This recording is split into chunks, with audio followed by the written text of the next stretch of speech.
Urdu umpire کے معزز ساتھیوں السلام علیکم۔ پیارے ساتھیوں، آج کی زیر نظر ویڈیو میں ہم ابراہیم رئیسی کی زندگی کے متعلق چند حقائق جاننے والے ہیں کہ ابراہیم رئیسی کون تھے اور وہ ایران کے صدر کب منتخب ہوئے اور صدر منتخب ہونے کے بعد ان کی زندگی کیسی تھی اور ان کے ہیلی کاپٹر کہاں کب اور کیسے حادثہ پیش آیا۔ کیا واقعہ یہ کوئی حادثہ ہے یا کوئی سازش؟ یہ سب جاننے کے لیے ویڈیو کو مکمل دیکھیے گا۔ تو آئیے اب موضوع کا باقاعدہ آغاز کرتے ہیں۔ پیارے دوستو، ابراہیم رئیسی ایک ایرانی خدامت پسند اور پرنسپلسٹ سیاستدان، مسلم فقی، ایران کے چیف جسٹس اور ایران کے صدر رہے ہیں جو 2021 کے ایرانی صدارتی انتخابات میں منتخب ہوئے تھے۔ انہوں نے ایران کی عدالتی نظام میں متعدد عہدوں پر خدمات انجام دی ہیں۔ ابراہیم رئیسی 14 دسمبر 1960 کو مشہد کے نوگن ضلع ایک فارسی عالم دین کے گھر میں پیدا ہوئے۔ ان کے والد سید حاجی اس وقت فوت ہو گئے جب وہ محض 5 سال کے تھے۔ انہوں نے 15 سال کی عمر میں دینی مدرسے میں تعلیم حاصل کی۔ وہ صرف 20 سال کی عمر میں انہیں تہران بالمقابل واقع شہر گرج کا پراسیکیوٹر جنرل نامزد کیا گیا تھا۔ انہیں تہران میں ڈپٹی پراسیکیوٹر کے طور پر بھی نامزد کیا گیا۔ اس وقت وہ صرف 25 سال کے تھے۔ اس عہدے پر رہتے ہوئے انہوں نے 4 ججوں میں سے ایک کی حیثیت سے خدمات انجام دی جو 1988 میں قائم ان خفیہ ٹریبیونلز کا حصہ تھے جو کہ ڈیتھ کمیٹی کے نام سے مشہور ہوئے۔ 1988 میں ایرانی سیاسی قیدیوں کو پھانسی دینا ایران بھر میں سیاسی قیدیوں پر ریاستی سرپرستی میں پھانسی دینے کا ایک سلسلہ تھا جو 19 جولائی 1988 سے شروع ہوا تھا اور تقریباً 5 ماہ تک جاری رہا۔ 1983 میں انہوں نے مشہد کے نماز جمعہ کے بعد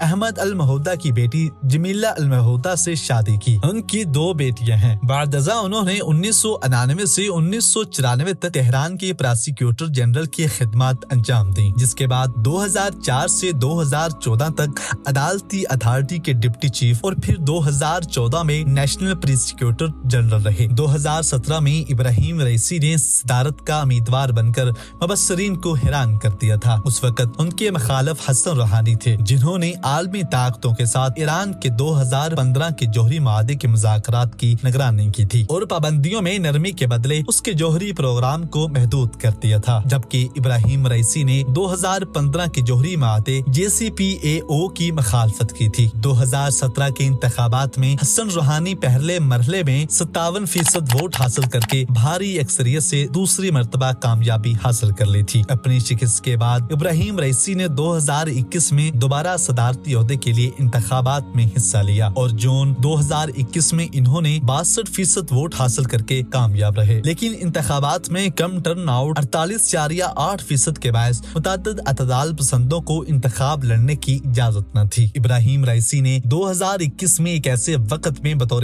صدر ملک کی باغ دوڑ سنبھالی تھی جب ایران شدید سماجی بحران کے ساتھ ساتھ اپنے متنازع جوہری پروگرام کے سبب امریکہ کی وجہ سے عائد کی گئی پابندیوں کی وجہ سے معاشی دباؤ کا شکار تھا۔ انہیں اپنے دور میں اس وقت شدید مشکلات کا سامنا کرنا پڑا جب ستمبر 2022 میں مہسا امینی کے دوران حراست موت کے بعد ملک بھر میں بڑے پیمانے پر مظاہرے کیے گئے تھے۔ کئی مہینوں سے جاری ان مظاہروں نے ایران کو بڑا دھچکا دیا تھا۔ مظاہروں کے دوران خواتین نے اپنے حجاب اتارے، جلائے اور احتجاج میں اپنے بال کاٹ دیے تھے۔ غیر ملکی انسانی حقوق کی تنظیموں کے مطابق یہ ریلیاں 2023 کے وسط میں اس وقت ختم ہوئیں جب تقریباً 500 افراد جاں بحق ہو چکے تھے اور سیکورٹی فورسز احتجاج کو روکنے کے لیے حرکت میں آئی تھیں۔ بدامنی میں ملوث 7 افراد کو پھانسی دی جا چکی ہے۔ مارچ 2023 میں علاقائی حریف تصور کیے جانے والے ایران اور سعودی عرب نے حیران کن طور پر ایک معاہدے پر دستخط کیے تھے جس کے بعد دونوں ملکوں کے درمیان سفارتی تعلقات بحال ہو گئے تھے۔ ایران کا اسرائیل پر حملہ۔ غزہ میں 7 اکتوبر کو شروع ہونے والی جنگ نے خطے میں تناؤ میں ایک مرتبہ پھر اضافہ کر دیا تھا اور اپریل 2024 میں ایران نے اسرائیل پر براہ راست 300 سے زیادہ میزائل اور ڈرونز فائر کیے تھے۔ حملے میں اسرائیلی دفاعی تنصیبات اور فوجی ٹھکانوں کو نشانہ بنایا گیا۔ ایرانی میڈیا کے مطابق یہ حملہ 1 اپریل کو اسرائیل کے دمشق میں ایرانی قونصل خانے پر حملے کے جواب میں ہے جس میں ایرانی پاسداران انقلاب کے لیڈر سمیت 12 افراد شہید ہو گئے تھے۔ تاہم اسرائیل نے مغربی اتحادیوں اور عرب ممالک کی مدد سے زیادہ تر کو مار گرایا تھا۔ اسرائیل نے ایرانی حملے کے جواب میں ایک ایرانی فضائی اڈے پر میزائل حملہ کیا تو ابراہیم رئیسی نے کہا ایرانی حملے نے ہماری قوم کی آہنی عزم کو ثابت کر دکھایا ہے۔ اتوار کو آذربائیجان کے صدر کے ہمراہ ڈیم کی افتتاح کے بعد تقریر میں